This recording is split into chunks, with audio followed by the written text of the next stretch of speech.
ગુમ બાળકો 3 અલગ અલગ સુખદ લાગણીસભર કિસ્સામાં ચાવીરૂપ ભૂમિકા ભજવતી રાંદેર પોલીસ સ્ટેશનના કર્મચારી ભાવિન જંજમેરાને બાળ કલ્યાણ સમિતિ દાહોદના અધિકારીથી ફોન પર મળતી માહિતી કે બાળ કલ્યાણ સમિતિ દાહોદ ખાતે એક 7 વર્ષનું બાળક જે મૂળ રાંદેરનું રહેવાસી હોવાનું જાણવા મળેલ, પરંતુ તેનું કોઈ ચોક્કસ સરનામું જાણવા મળેલ નથી. બાળક તોતડું બોલતો હોય, જે તે વખતે આ બાળક રાંદેર બોલે તો બાળ કલ્યાણ સમિતિના સભ્યોને નાંદેડ સંભળાતું હતું, જેથી તેઓએ મહારાષ્ટ્રના નાંદેડ ખાતે હાલ સુધી તપાસ કરાવેલ, પરંતુ બાળકના ત્યાંનું ન હોય કોઈ ચોક્કસ હકીકત મળેલ નહીં.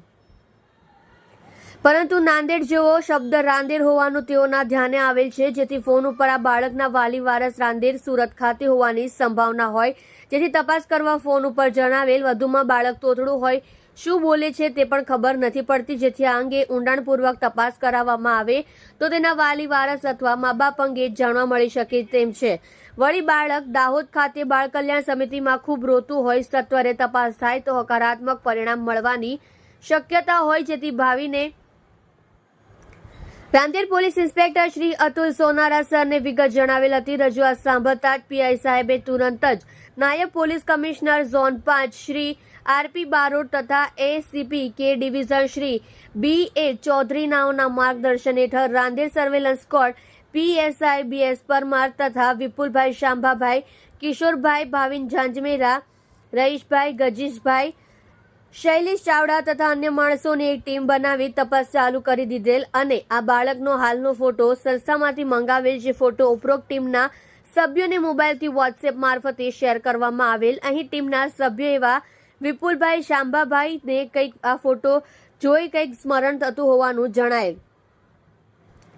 તેઓએ ટીમ સાથે ચર્ચા કરેલ અને જણાવેલ કે કોરોના કાળમાં લોકડાઉન લાગેલ ત્યારે પોલીસે સેવાનું ભગીરથ કામ ઉપાડેલ અને આ કામના ભાગરૂપે રાંદેર પોલીસ પર રોડ ઉપર રહેતા ભિક્ષુક માણસોને 2 ટાઈમ જમવાનું પીરસતી હતી અને હું જાતે ચંદ્રશેખર આઝાદ બ્રિજ નીચે આશ્રિતોને જમવાનું આપતા જતો હતો અને આ બાળકોને મેં 6 મહિના સુધી જાતેથી 2 ટાઈમ જમવાનું આપેલ છે, જેના કારણે આ ચહેરો મને યાદ રહી ગયેલ છે અને તેના મા બાપને પણ ઓળખું છું. તેમ કહેતા રાંદેર પોલીસની ટીમનું કામ ખૂબ જ આસાન થઈ ગયેલ.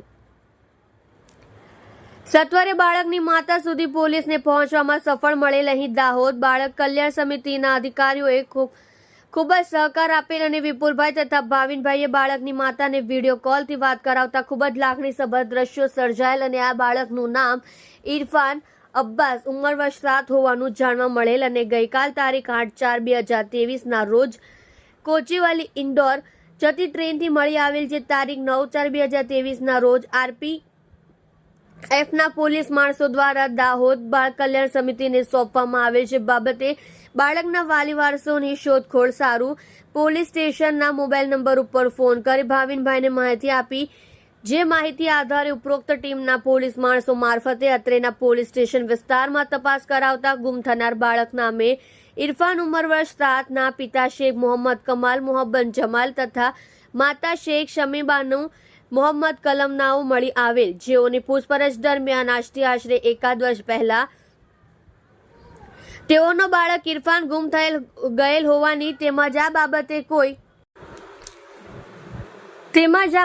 કોઈ પોલીસ ફરિયાદ કરેલ ન હોવાની હકીકત જણાવેલ. જેઓ બંને રાંદેર વિસ્તાર તેમજ સુરત શહેરમાં અલગ અલગ જગ્યાઓ પર ભિક્ષાવૃત્તિ કરી પોતાનું ગુજરાન ચલાવે છે. જેઓ બંને સદર બાળકના વાલી વારસા હોવાની હકીકત જણાઈ આવેલ હોય, તેમ છતાં બાળકના વાલી વારસાના ઓળખ પુરાવા તેમજ ફેમિલી ફોટો મેળવી ખરાઈ કરેલ અને જરૂરી પ્રક્રિયા કરી બાળકની માતા શમીબાનું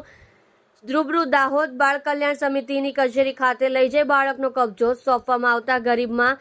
આંખના આ હર્ષથી છલકાઈ ગયેલ અને અમીર, મધ્યવર્ગ કે ગરીબ કોઈ પણ માં હોય તેને મન પોતાના બાળકથી મૂલ્યવાન જગતમાં કશું હોતું નથી. તે મા દીકરાના 11 મહિના બાદ થયેલ મિલનથી પ્રત્યક્ષ જોવા મળેલ. અહીં બાળ કલ્યાણ સમિતિ દાહોદની ટીમના Shri assistant data entry operator Bhat Sandeep Kumar, Dilip Kumar નાઓને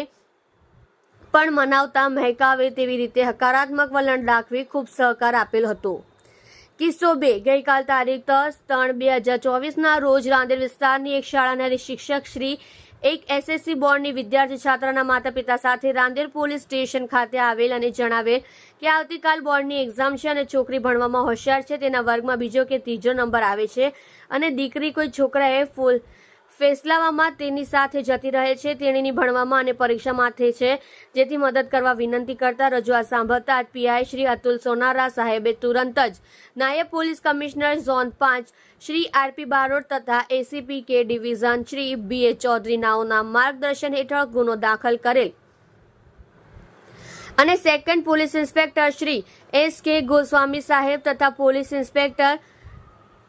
BS Parmar સર્વેલન્સના ધર્મેન્દ્રસિંહ નરપતસિંહ અક્ષય પ્રફુલભાઈએ રીતેના માણસોની ટીમ બનાવી ઊંડાણપૂર્વકની તપાસ હાથ ધરેલ અને ટેકનિકલ સર્વેલન્સ તેમજ ખાનગી બાતમીદાર મારફતે જાણવા મળેલ કે આ ગુમ થયેલ કિશોરી તથા તેને લઈ જનાર એ પણ સગીર વયનો હોય. બંનેના નામ આપી શકાય તેમ નથી. તેઓને મહારાષ્ટ્રના પુણે ખાતે લોકેટ કરવામાં સફળતા મળેલ અને આ બંને રહેતા હતા તે વિસ્તાર ગીચ હોય. ખૂબ જ જહેમત બાદ બંને સુધી પહોંચવામાં સફળતા મળેલ અને બોર્ડની પરીક્ષા હોવા છતાં ફોસલાવાના કારણે કિશોરી જતી રહેલ હોય તેને સમયસર પરત લાવવામાં સફળતા મળેલ. અહીં મુખ્ય મુશ્કેલી એ હતી કે તેણીને સારી કારકિર્દી માટે અભ્યાસ ખૂબ જ જરૂરી હોય તેમ બોર્ડની પરીક્ષા તેનું પ્રથમ સોપાન હોય. પરીક્ષા આપવા માટે આ કિશોરીને સમજાવીએ અઘરું કામ હોય, જેથી પીઆઈ શ્રીએ તથા ટીમે કાઉન્સેલિંગ કરી જણાવેલ કે બેટા તારી મમ્મી બીજા લોકોના ઘરમાં કામ કરે છે, કચરા પોતા કરે છે અને પપ્પા પણ વોચમેન તરીકે નોકરી કરે છે અને બંનેનું એક સપનું કે દીકરીને ભણાવી ગણાવીને લાયક બનાવે. મા બાપ ક્યારેય ન ઈચ્છે કે તેમના સંતાન પણ બીજાના ઘરે ઘરકામ કરે. જો તું નહીં ભણે તો તારી પણ આવી હાલત થશે. હાલ સમય છે તો ભણી ઘણી કારકિર્દી બનાવવી જોઈએ, પછી સમય સરી જશે તેમ લાગણીમાં લાવી કાઉન્સેલિંગ કરતા અને આવતીકાલ તેણીનું ગણિતનું પેપર હોય. ગણિતના ધોરણ 10નો અભ્યાસ સામગ્રી રાંદેર પોલીસ સ્ટેશન મંગાવતા તેણી રાંદેર પોલીસને સારી રીતે ભણવા અને ચોક્કસપણે રિક્ષા આપવા ખાતરી આપેલ. અહીં 10મા બોર્ડની વિદ્યાર્થીનીને મુખ્ય પ્રવાહમાં લાવવામાં સફળતા મળતા તેના મા બાપના આંખમાં આંસુ આવી જતા પોલીસ સ્ટેશનમાં લાગણીસભર દ્રશ્ય સર્જાયેલ. કિસ્સો 3